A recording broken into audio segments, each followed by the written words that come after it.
In recent years, I've started assuming that if a game looks too good to be true, that's probably because it is. If you're a real gamer like me, you tune into events like Summer Game Fest or State of Play, and in between the sleuth of farming sims and roguelikes, you'll see all these amazing announcements from studios you've never heard of. These games look like they've been made with a $500 more billion budget. They've got amazing visuals, unique gameplay, catchy music, and then you never hear about them again. Months, years go by, and it's like that game never existed. Have you ever noticed that? There are so many games in my mind that I can recall being announced, but I don't remember the name, I don't remember what exactly was said about it. I just have this blurry memory of how it looks, you know? And I fall for these announcements every single time.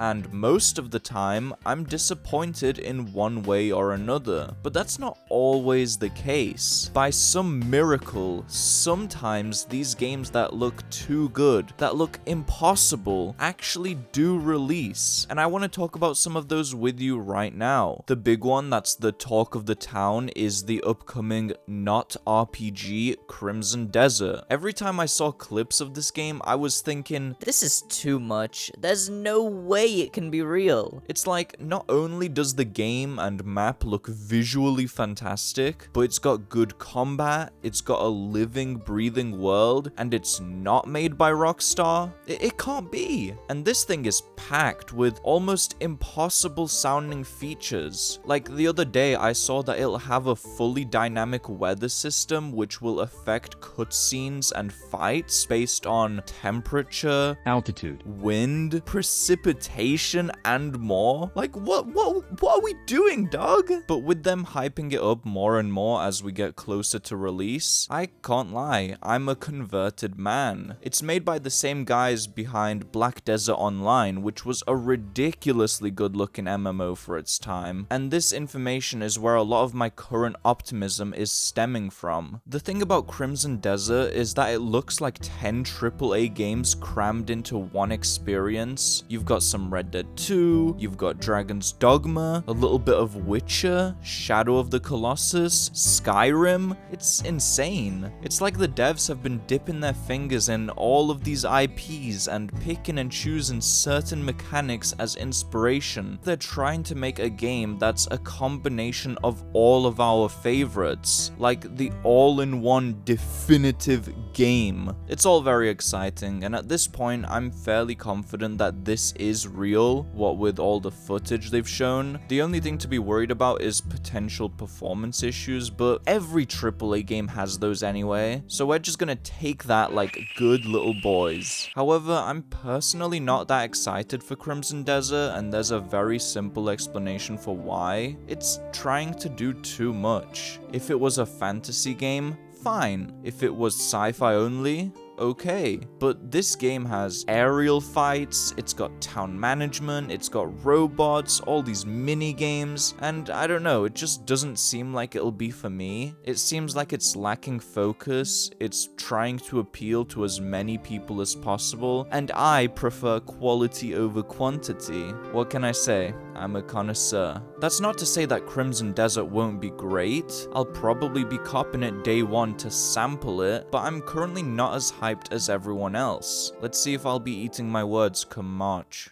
Something I've noticed with a lot of these big upcoming games is that they're usually either made by Korean devs, like Crimson Desert, or Chinese devs. Those countries are taking over the action genre lately, and it's cool to see. On the topic of Chinese developers, the idea for this video actually originated with the release of Black Myth Wukong. I remember so much hype surrounding it pre-release. I was watching the trailers, the gameplay they were showing looked crazy, and it fit directly into that too good to be true category in my mind. I'm not exactly sure what it was about Wukong that I doubted, but I'm going to pin it down to two things. First, the Unreal Engine visuals. I don't think it's the fault of the engine itself. I think Unreal Engine 5 is a very good thing for the gaming industry, but I do think it sometimes allows developers to cut corners and create a game which looks very similar to other games made in the same engine. Wukong is indeed made in Unreal Engine 5, and right from the get-go I noticed that. Games made in the engine usually have a very distinct look in the lighting, in the visual fidelity, sometimes they look a bit blurry or smeared, and because Unreal Engine has got such a bad rep right now, anything made in it immediately gives me a sour taste in my mouth. The smallest indie devs can install Unreal Engine and make slop games in it that look like they have a $50 million budget, and because of that, I've grown to be distrustful of it. So with Black Myth Wukong looking like a typical UE5 game, I was cautious. I think the game looks gorgeous, I'm not trying to throw shade on it at all, but pre-launch that was all I could think about. Secondly, the combat in the trailers just looked so scripted and pre-planned, which of course it is to an extent, but it felt like the gameplay they were showing was very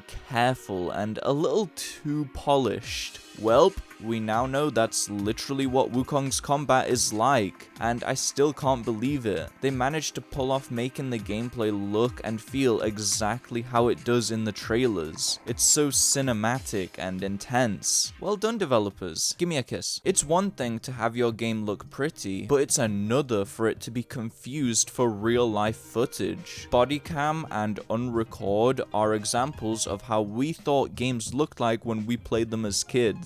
When these two first came out, I remember so much online drama surrounding them because of concerns that maybe this is too much. Maybe video games have reached a level of realism that is unnecessary and potentially harmful. I can understand where those sentiments are coming from, for sure. We all want our video games to look good as hell, but with the release of these two, it looks like actual police footage. I'm a fairly tech-savvy person, but if I didn't know of these games' existence, I would genuinely not be able to tell them apart from real life, and I don't think I can say that about any other video game. The fact that this had people debating whether games have come too far was proof enough that Unreal Engine 5 and the stuff that could be made with it was a milestone in technology, alongside the air fryer and the El Cinco. I think the fisheye lens, the way the camera moves, the depth of field, these small things that individually don't mean much, but when you squash them all together, it becomes an experience rather than a video game.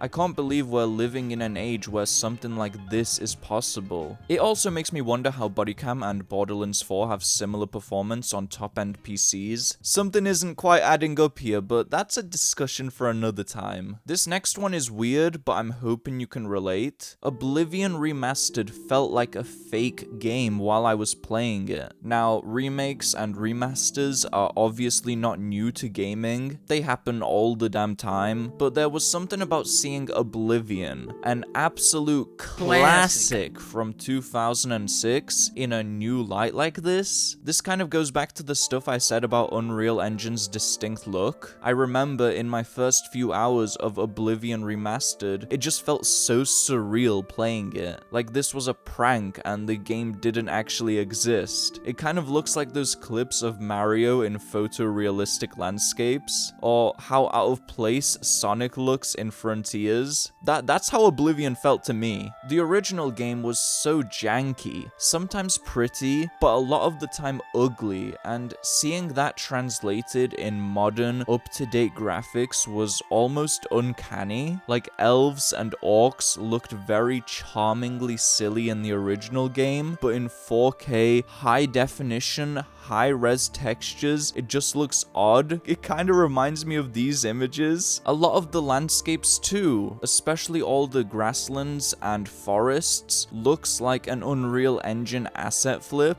That's not to dog on Oblivion Remastered. I absolutely adore it, and the visuals have grown on me. I think it can look fantastic at times, especially in the major cities and settlements, as well as the more distinct locations like the Shivering Isles. I guess what felt fake about this game was seeing a charmingly ugly game from 2006 in modern graphics. It kind of just blew my mind. Playing that game for the first time just didn't feel real. real. It felt more like a mod than anything else. Nice mod, mate. Why don't you dig down, see if you can find your balls, and if you find them, man up and turn your silly mod off, you gutless noob. I never saw anyone else discuss this online, so do let me know if you felt the same way. Speaking of surreal games, Palworld was one that I saw the trailers and announcements for, but I never actually believed it would come out, and this is for a very different reason than all the other games I've mentioned today. It was the fact that the concept of Palworld was just so absurd, so stupid, and kind of a lawsuit waiting to happen that I was just in disbelief by it all. Sometimes we'll see games like that announced at events, ones whose whole gimmick is being funny or silly. So from my first impressions of Palworld being this is definitely never coming out, to it becoming a global sensation for a few weeks is kind of crazy. There is a lawsuit though. I think as a consumer, my distrust has gradually built up over the years, starting with Watch Dogs' inaccurate marketing and the Spider-Man puddle situation. That sounds like a Moist Critical video. Eventually, I stopped taking things at face value. The industry has given us so many reasons to take everything with a pinch of salt. Like I said before, until just recently, I was doubting the hell out of Crimson Desert because they're promising so much, and my brain can't comprehend that kind of thing anymore, especially not from developers I'm not too familiar with. For years, it felt like the most mediocre games were being marketed as technological revolutions. Take Watch Dogs again. I really thought Legion would be life-changing.